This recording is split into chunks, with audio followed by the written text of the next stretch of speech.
ओम श्री परमात्मने नमः। अथ द्वितीयोऽध्यायः। इस अध्याय का नाम है सांख्य योग, जिसमें 72 श्लोक हैं। पहले अध्याय में हमने देखा कि अर्जुन क्लांत अवस्था में रथ में बैठ गया। अब श्री कृष्ण जी उसे समझा रहे हैं कि वीर अर्जुन, यह हृदय की दुर्बलता तुझे शोभा नहीं देती। उठ।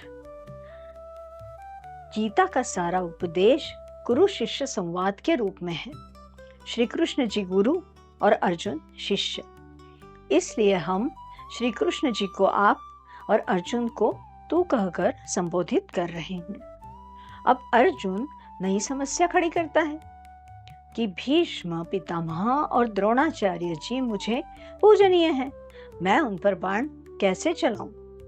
और मेरी इंद्रियों को सुखाने वाला यह शोक, पृथ्वी तो क्या स्वर्ग का राज्य भी मिला तो भी कम नहीं होगा।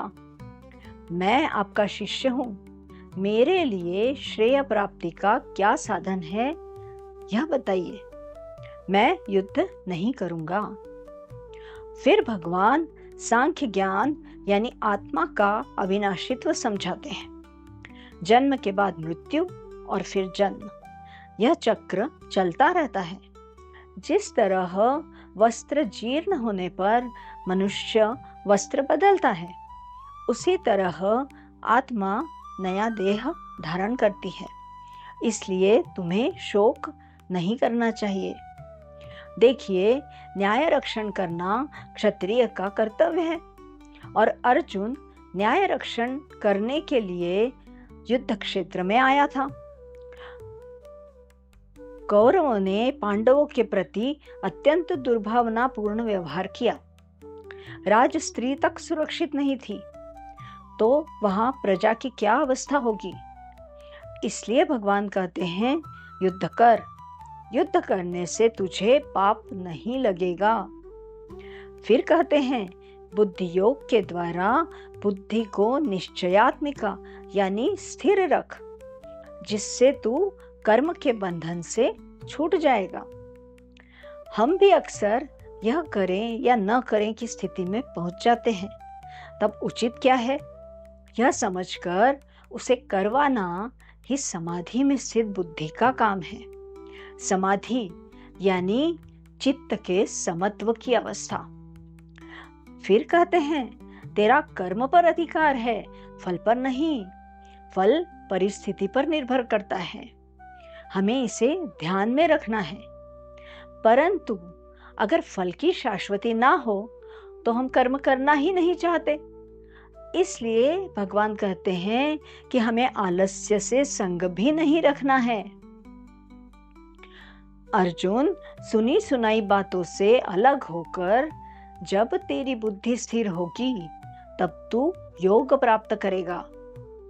योग के कई अर्थ होते हैं। यहाँ योग का अर्थ है परमात्मा से जुड़ाव।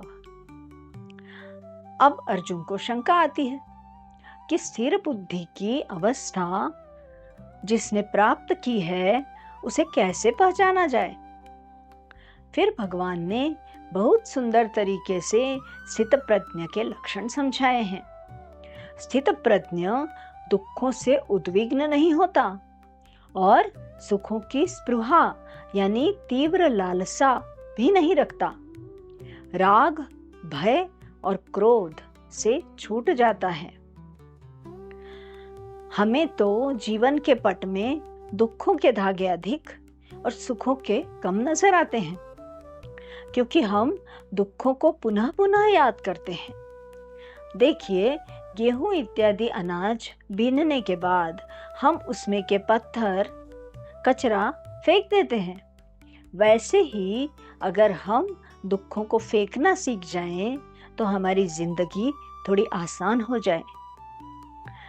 फिर भगवान स्थितप्रज्ञ की तुलना समुद्र से करते हैं। अंतकाल में भी उस अवस्था में रहकर स्थितप्रज्ञ शांति रूपी प्रसाद प्राप्त करता है। श्रीमद् भगवद गीता के 2 अध्याय को नमन। ओम तत्सत इति श्रीमद् भगवद गीतासु उपनिषत्सु ब्रह्मविद्यायां योगशास्त्रे श्रीकृष्णार्जुनसंवादे सांख्ययोगो नाम 2. अध्यायः।